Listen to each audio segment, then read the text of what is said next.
kamēr es te mīcīšu banānus, rīvēšu burkānus,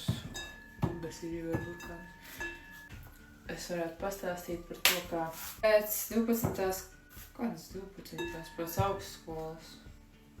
Es un mana labākā draudzene, mēs izdomājām, ka mēs jau nebūsim boring pieaugušie.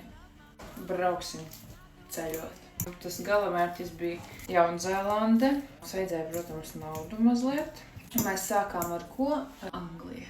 Un tur bija krāsaini. Pēc man šokolādu video. Mums bija šokolādes fabrika, filtru fabrika, taču visas fabrikas. Tur es sapratu, kas ir ātrums. Anyway, mēs pastrādājām visu kaut kur, iekrājām naudu un tālāk mēs devāmies uz Amsterdamu. Iekrājām Somas, aizbraucām un tur arī meklējām darbu, dzīves vietu. Visur, kur mēs braucām, mēs stopējām. Un toreiz man nebija Netflix, es nebiju redzējusi visas tās dokumentālās, ko es tagad skatījām. Arī veidas labklājības un tādas lietas. Bija atgadījumi nepatīkami. Viņa stopē. Skaidrs. Var mēģināt. Interesanti. Bet viss, protams, ok. Mums tomēr bija līdzi saliekamies nazis, kurā iekšā bija, tas nazīts, kur ir nazis, kurš nevar sagriezt pat maizi.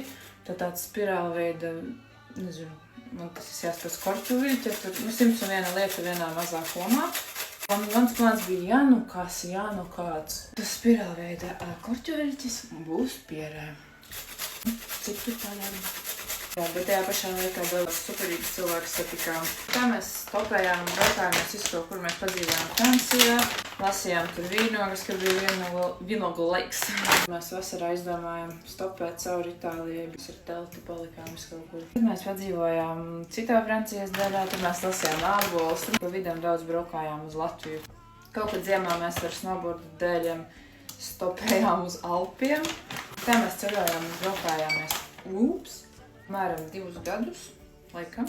Jaunzēlandi tā arī mēs neiztaisījāmies, nesanāca, bet tas bija superīgi. Bija gan labas sūras mācības, gan labas priecīgas mācības. Daudz foršu, daudz interesantu, vienkārši citādāku cilvēku.